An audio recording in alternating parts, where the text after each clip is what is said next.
Baik Bapak Ibu, perkenankan saya di sini mohon izin mengganggu mungkin jadi terburu-buru karena di sini memang ada materi yang harus saya tularkan kepada Bapak Ibu dan itu diberikan selama 60 menit. Jadi di sini Bapak Ibu saya sedikit sharing ilmu yang saya dapatkan supaya kita semuanya bisa sama-sama melihat kesalahannya, sama-sama ngerti, sama-sama paham. Dan jika saya salah, kita bisa saling sama-sama koreksi. Jadi di sini mohon maaf saya bukannya paling pintar, justru saya minta koreksi nanti bila nanti di perjalanan dalam prosesnya saya menemui melakukan kesalahan-kesalahan atau tidak sesuai, kita bisa saling mengingatkan. Namun sebelumnya saya mohon kepada Ibunda Jawabanti SPD untuk memberikan sambutan. Kepada Ibunda saya persilakan.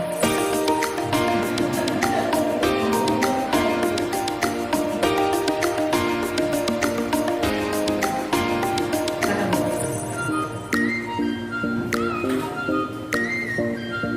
Iya, jadi termasuk budaya positif ini memang saya merasa saya sendiri belum baru kurang dari 50% yang melakukannya. Jadi apa sih budaya positif itu? Ya kita sama-sama saling koreksi ya, kita sama-sama kurang paham. Silakan, Bu.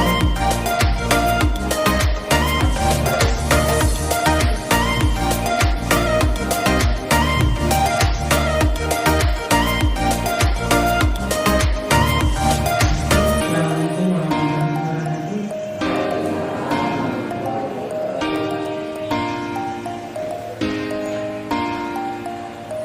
Alhamdulillah kita bisa bersyukur kembali lagi mudah-mudahan yang disampaikan ini akan budaya positif bisa diterapkan di kelas masing-masing ya. Nah, itu juga teman-teman ikut guru penggerak. Nanti kalau dibuka, memang sudah agak dikit belajar lagi, itu nggak rugi ya. Insya Allah ilmu dan juga sebagai guru penggerak itu ada bimbingannya dari kepala sekolah, ada yang dari pengawas. Nah, jadi jangan kemarin kita bersyukur maksudnya ada sampai orang belajarnya kurang tahu ya, tapi bermanfaat buat kita karena dari bicara ya itu misalkan dari mungkin berulang itu berbulan atau ilmunya lebih dari ilmu-ilmu yang kita dapatkan sehari-hari ya. Dan alhamdulillah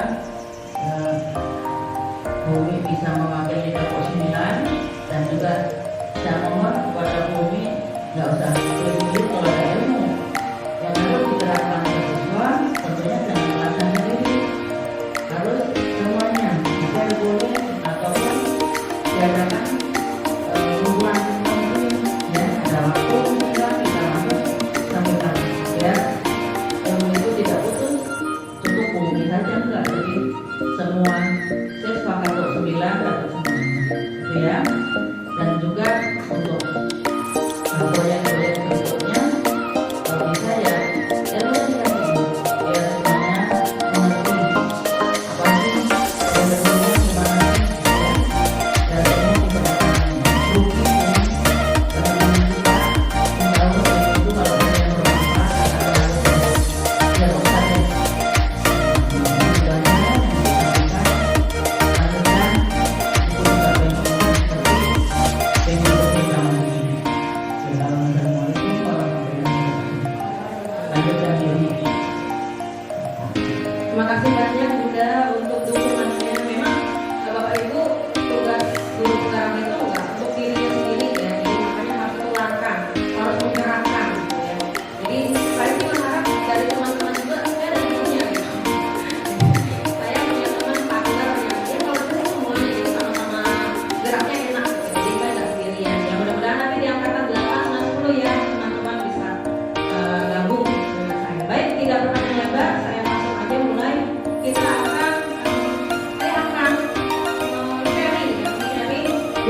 Bagaimana suasananya? Bagaimana murid-murid saling berinteraksi? Bagaimana guru saling tegur sapa? Bagaimana guru menyapa murid? Bagaimana guru menyelesaikan suatu permasalahan atau konflik antar murid? Suasana atau budaya yang berkembang di sekolah kita saat ini secara tidak langsung menjadi cermin dari tujuan mulia atau nilai-nilai yang sekolah atau institusi kita anut dan kita yakini selama ini. Untuk itulah menciptakan lingkungan positif agar terbentuk budaya positif adalah suatu proses perjalanan pendidikan yang harus kita jalani. Karena ini tanggung jawab kita sebagai pendidik dan sebagai seorang pemimpin pembelajaran. Suatu lingkungan yang aman dan nyaman akan memberikan murid kecepatan dan kebebasan untuk berproses, belajar, membuat kesalahan, belajar lagi, sehingga mampu menerima dan menjawab suatu pembelajaran. Perlu diingat, selama seseorang melakukan tekanan dari lingkungannya, maka proses pembelajaran akan sulit terjadi. Dan salah satu tanggung jawab kita sebagai pendidik adalah menghilangkan atau mencabut gangguan-gangguan yang menghalangi proses pengembangan potensi murid. Sekarang kita saling berinteraksi ya, Bapak Ibu. Kita lakukan selama 3 menit. Kita coba permainan cobalah buka. Anda dan teman Anda akan melakukan kegiatan cobalah buka. Tugas Anda adalah mengepalkan salah satu tangan Anda, ya. Kemudian Anda bayangkan bahwa Anda tuh dalam kepalanya menyimpan sesuatu yang sangat berharga. Anda perlu menjaga benda tersebut sekuat tenaga karena begitu pentingnya untuk kehidupan Anda. Nah, sekarang dengan rekannya, tugas rekan Anda coba dengan segala cara untuk buka kepalan tangan Anda. Jadi misalnya begini.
dengan menunjuk kita guru itu mengontrol untuk mengulangi perbuatan yang baik.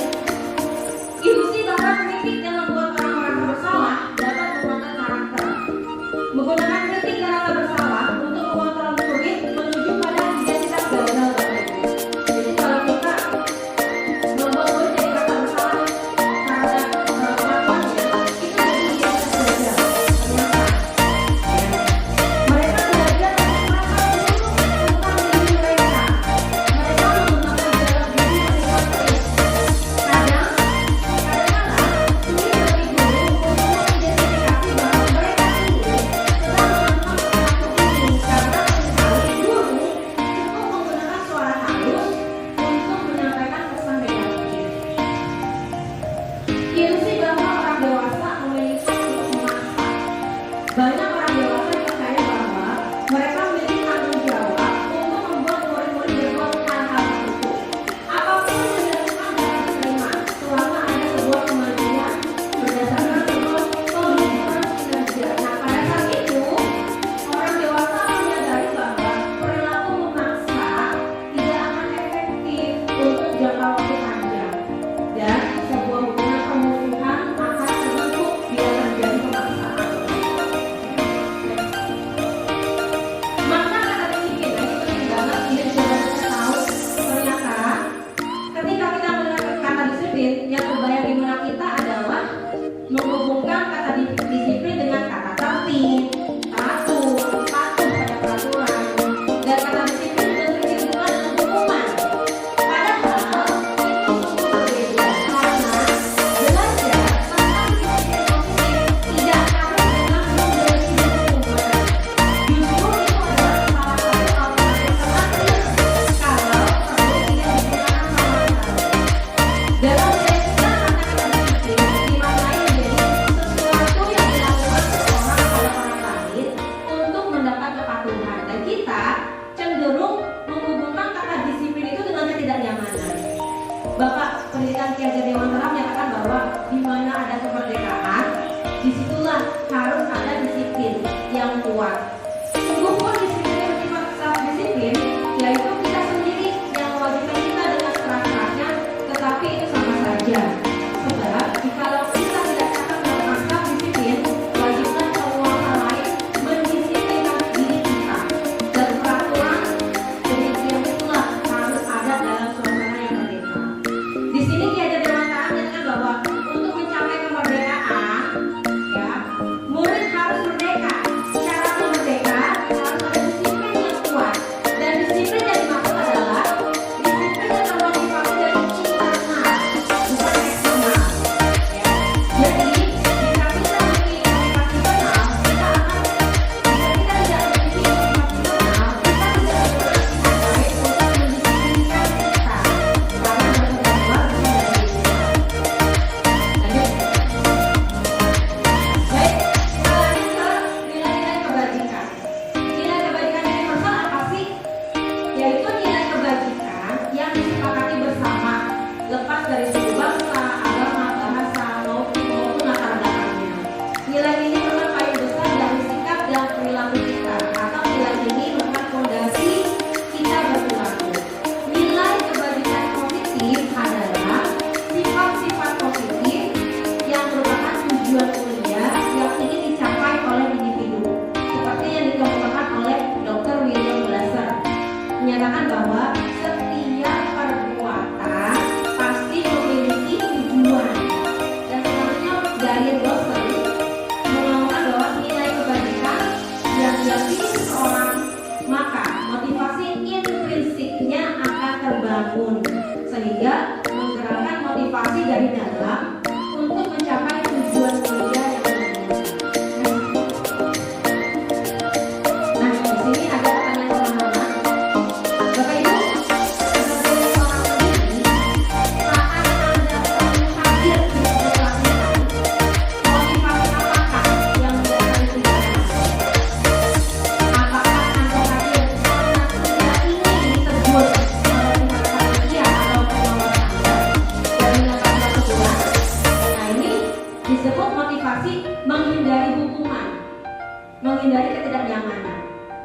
Yang kedua, apakah Anda hadir di pelatihan itu hanya untuk dipuji oleh lingkungan Anda dan mendapatkan penghargaan dari kepala sekolah? Nah, ini motivasi untuk mendapatkan undangan atau penghargaan. Yang ketiga, Bapak Ibu hadir ke pelatihan ingin menjadi pengajar pengajar kaya, menjadi orang yang berusaha dan bertanggung jawab, serta menghargai diri Anda sendiri sebagai teladan bagi murid Anda, guru Anda, serta lingkungan Anda. Ini disebut dengan motivasi menghargai nilai-nilai kebajikan diri sendiri. Jadi pertanyaan ini ada di hati Bapak Ibu semuanya. Pertanyaan kedua, bila di sekolah tidak ada aturan yang memberikan surat teguran bagi karyawan yang sering datang terlambat, atau tidak ada atasan yang memberikan Anda penghargaan menjadi karyawan terbaik karena kepada guru, maka Anda akan tetap datang tepat waktu untuk mengajar murid-murid Anda.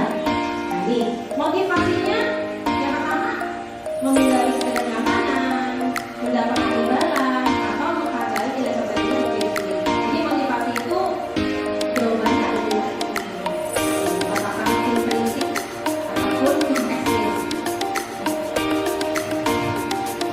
Berdasarkan standar pendidikan nasional, dalam rangka menciptakan lingkungan positif, maka stakeholder sekolah dan pemangku kepentingan perlu saling mendukung. Alhamdulillah Bunda kita sudah sangat mendukung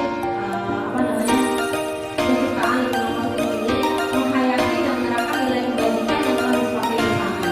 Dan untuk menerapkan tujuan mulia, seorang pemimpin pembelajaran perlu berjiwa kepemimpinan sehingga dapat mengembangkan sekolah dengan baik agar terwujud suatu budaya sekolah yang positif sesuai dengan standar kompetensi pengelolaan yang merupakan tujuan mulia dari penerapan lingkungan positif tadi.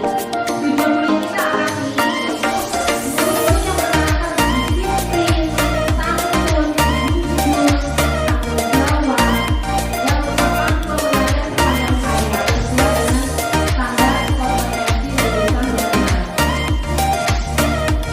Nah, sekarang kita ke materi keseluruhan konsekuensi dari bersih ini. Saya juga masih agak bingung sebenarnya. Cuman kemarin waktu di ruang kolaborasi ditegaskan lagi. Di sini ada kasus Bapak Ibu. IPA kurang menguasai pelajaran matematika, sehingga pada saat pelajaran tersebut berlangsung, dia lebih banyak berdiam diri atau menggambar di buku pelajarannya. Pada saat guru matematikanya, Pak Seno, menanyakan pertanyaan, IPA jadi gugup dan tak sengaja menjatuhkan tasnya dari kursi. Serta tiba-tiba jadi gagap pada saat berupaya menjawab. Seluruh kelas pun tertawa melihat perilaku IPA yang bicara tergagap dan terkejut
Ya karena dia ada kesulitan itu mulai pembahasan karena videonya nggak bisa. Jadi kita skip dulu baru ini.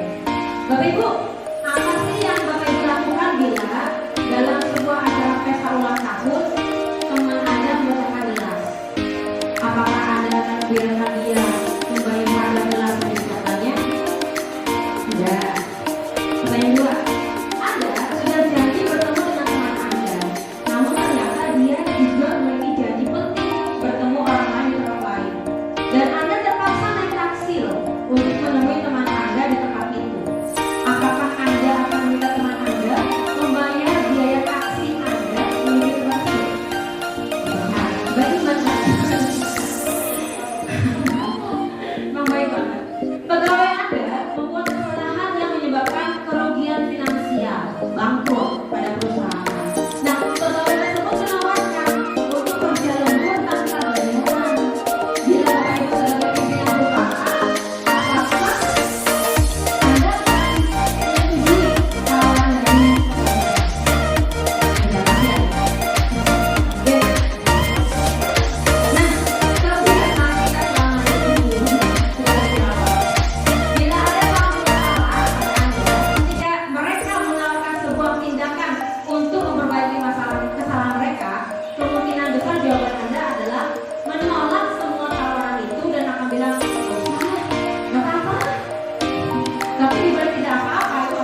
Kita ambil contoh perbandingannya dengan hidup kehidupan seorang petani. Dalam hakikatnya sama kewajibannya dengan seorang pendidik yang menanam padi misalnya. Hanya dapat untuk kebutuhan dia dapat menjadi kondisi tanah, melihara tanaman padi, beri pupuk dan air, mengasih ulat-ulat atau jamur-jamur yang mengganggu hidup tanaman padi, dan lain sebagainya. Ketika guru memahami kebutuhan apa yang mendasari seorang pemudik, guru bisa mendukung murid hanya pada akhirnya murid tersebut tidak dapat berani dan berusaha memahami kebutuhan masing-masing tanaman. Dia berusaha memenuhi kebutuhan tanaman tersebut dan dapat tumbuh dengan subur dan maksimal. Dr. William Glasser, seorang psikiater dari Amerika Serikat, menyatakan bahwa seluruh tindakan manusia memiliki tujuan tertentu, yaitu memenuhi kebutuhan dasarnya. Ketika memenuhi kebutuhan dasar telah terpenuhi secara memadai, maka murid akan tumbuh dengan seimbang dan subur. Sebaliknya, jika kebutuhan dasar tidak terpenuhi dengan baik, maka seseorang akan mengalami emosi negatif, bosan, sedih, dan kecewa. Bahkan, mereka dapat melakukan perbuatan yang bertentangan dengan nilai-nilai kebajikan atau melanggar peraturan.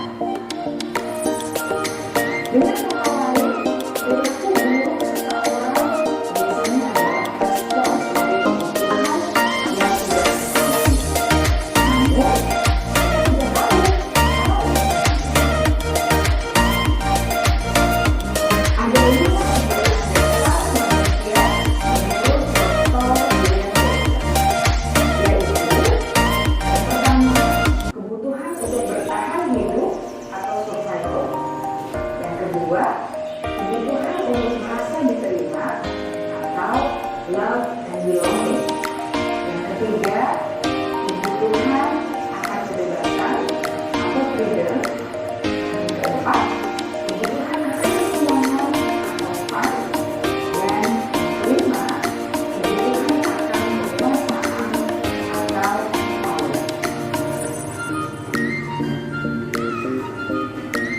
Kebutuhan dasar yang pertama adalah kebutuhan yang bersifat fisiologis untuk bertahan hidup atau survival. Misalnya, makan, rumah, dan makan.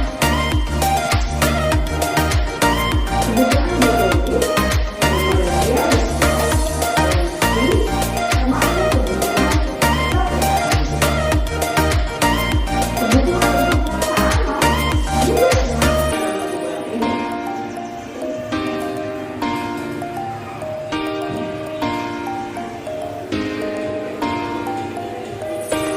Agar murid dapat belajar dengan baik, kebutuhan mendasar rasa aman, pangan, sandang, dan papan harus terpenuhi. Bagaimana mungkin mereka dapat belajar dengan baik bila mereka bukan ke sekolah di sekolah yang lokal atau bila rumah mereka kebanjiran?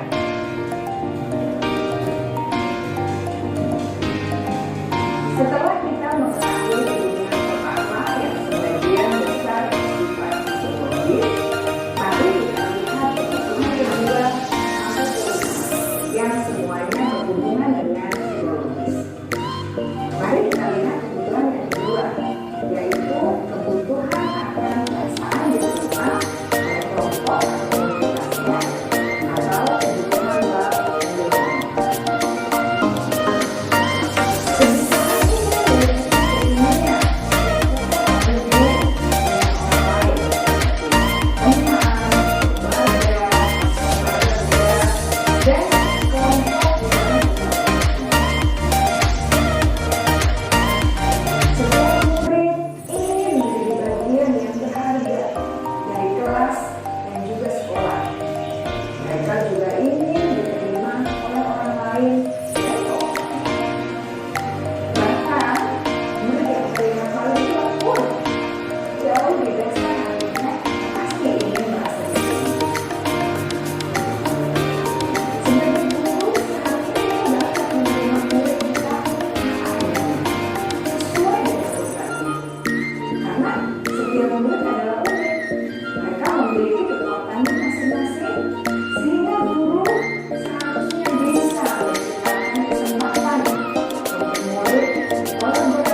murid